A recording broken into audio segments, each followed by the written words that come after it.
Hello, I am your everyday average Jonathan. Join me this week as I turn this and this into this, the iconic crown of thorns.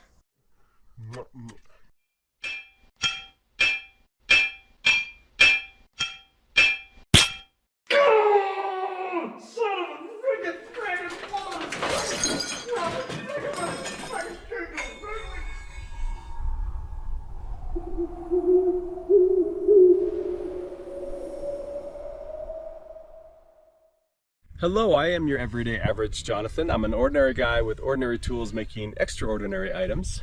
I am an amateur blacksmith and a novice woodworker. I'm a self-taught craftsman. I have no professional training in your basic assortment of tools that I've cobbled together over the years. Each week I take on a new project. I show you my process, I show you my perspective. I don't edit out any of my mistakes. I don't edit out any of my aha moments. This week we'll be taking on something that is probably one of the most well-known symbols in the entire Western world, and that is going to be the iconic crown of thorns that Jesus had on his head. It's one that we've seen many, many times in every storybook, in every children's Bible, and in many artistic depictions over probably 1,000 to 2,000 years since the death of Christ. I think this will be a quick build. I'm not quite certain how it's going to turn out. But without further ado, let's get to the shop and get started.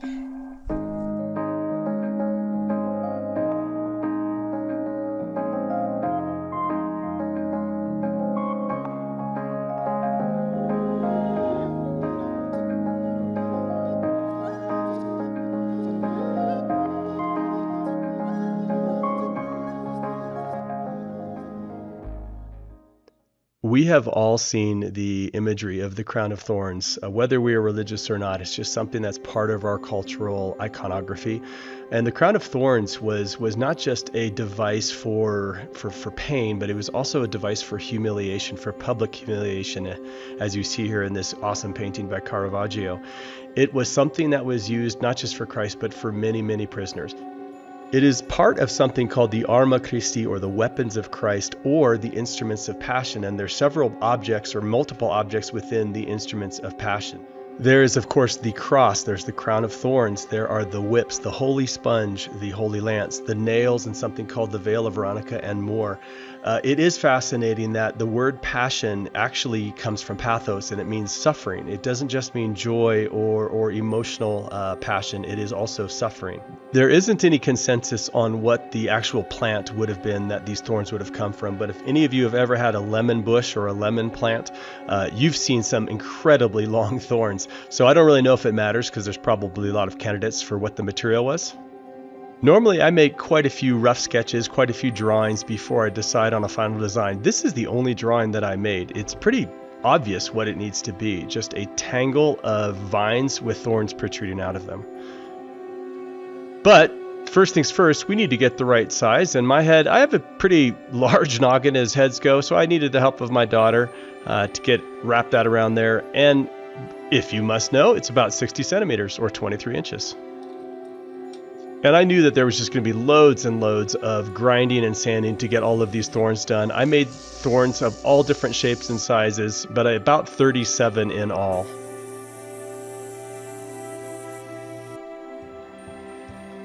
I had the awesome help of my eldest daughter, teaching her the first steps in blacksmithing, basically just to hit something. And here we're doing work together. She did an awesome job. And what I was trying to do with every one of the vines and all of the thorns is give them a organic look. If they were straight round or straight square, of course they're going to look like they've been manufactured. So we're basically denting and putting indentations in everything that I'm going to put on this crown. And it's of my opinion that there's only a few decent Christian artists out there right now, but we should be playing that music and watching my daughter dance while we're making this crown of thorns. It was a blast. I'm surprised to say this, but I actually enjoyed making these thorns. It was a fun process, and normally I don't care for grinding and sanding. But time for the vines, and I had 3 different types of iron rod that were different thicknesses and different size. 2 of them were round, 1 of them was square. All of them I needed to put in the forge, soften them up, and then come back with a hammer and just abrade them and dent them and texture them. It turned out great. It actually really worked quite well.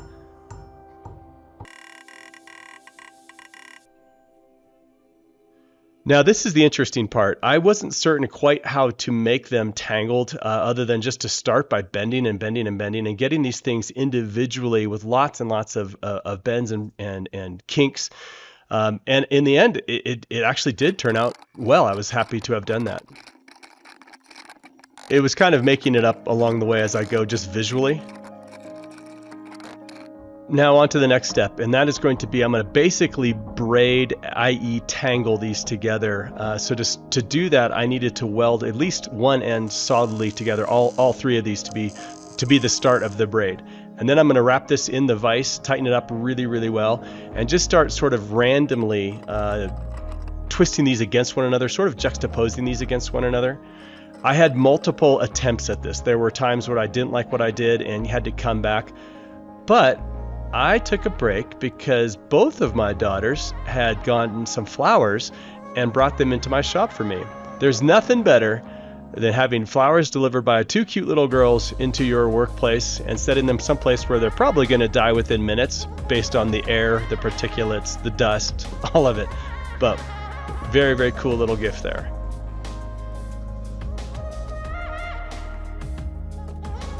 All right, now it's time to take those 23 inches, 60 centimeters, and start bending them to fit the actual crown shape. Just a bunch of elbow grease, and in the end I was going to make sure the ends connected so that I could have them actually be one continuous vine, or actually three continuous vines. So I needed to weld the ends together here.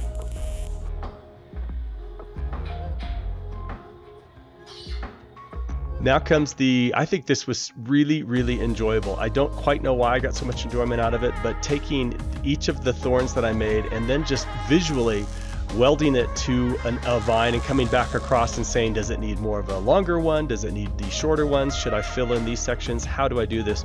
All of it was completely visual. There was no rhyme or reason to it. And I think that's really how thorns and vines tend to be. They have a very random look to them.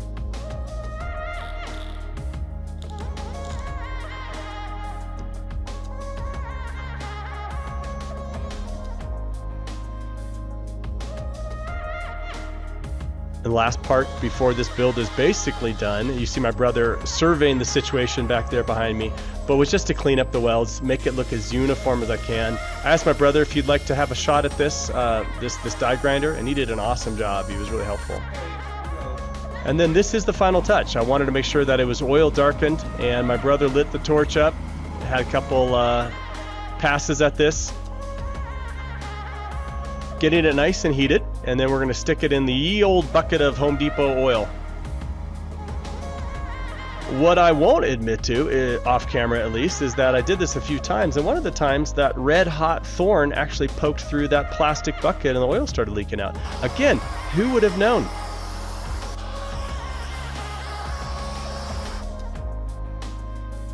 I really like that smoking effect on it. It reminds me of something out of Star Wars, actually.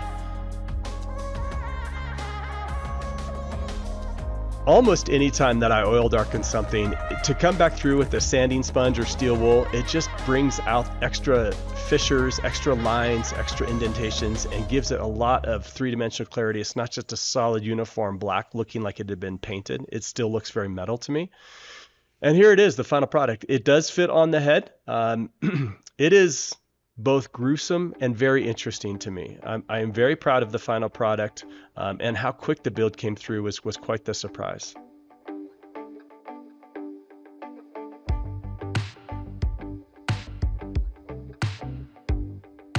Well, thank you for joining me for this build. This actually was stupid fast. It came together really, really quickly. I was surprised. I thought it was going to take me a longer time to do this. The interesting thing to note is, as I was doing this, there were several times early on where I wondered, is this thing going to draw blood? Is it going to exact a toll? Because of what it is and what it symbolized, will there be a cost in the process for me for making this? And indeed there was. It drew blood multiple times, especially near the end where all the spikes were on, of course. All right, a couple things to note on this. And really the only thing to note on this is, yes, I did put this on my head. When I was sizing the actual crown itself, I have a pretty thick noggin, a pretty large noggin. And so I used my noggin as the template, and it was an odd one. I thought, well, being what it represents and what it symbolizes, I don't know if it's something that I should be putting on my head. But to make sure that it actually did work and it fit as a crown, I did put it on my head. I decided not to film any of that. It's just something that I decided to do. Although my brother's here and he put it on his head and I shot some footage of him with it on his head. That too is not going to make the final cut of this video. It would just feel sort of weird to be putting myself in that position, I think. The other thing to note too is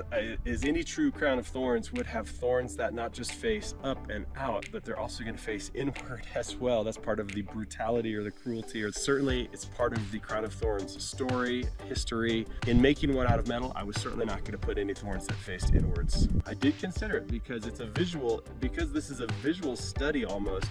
When somebody picks it up and looks at it to see thorns that actually face inward, it is a fascinating concept. It's not one I chose to do. If this survives long after me, I wouldn't want anyone to actually put this on in a way and get hurt or anything like that. I don't think that's going to happen. So this will probably just hang on a wall somewhere. I might donate it to a church. I don't know yet. Thank you, Jen, again for joining me for this quick build. Next week, I'm going to begin not one, not two, but 3 dagger builds. I received more commissions to make daggers, and thankfully all but one of them has submitted themselves to whatever designs I want to come up with. But I'm going to combine all of these 3 sort of as one build video. It should be fairly quick. It's not going to be very long, and they're all going to be straight metal. There's not going to be any wood or any inlays or anything like that in them. So I hope that you join me for that next week. If you like fantastical, whimsical, imaginative builds, struggles, interesting perspectives on projects like this, check out my channel for other builds that I've done where I've taken on projects. Some of them were successes, some of them were failures. I'll let you decide which is which. Until then, God bless. We'll see you next week.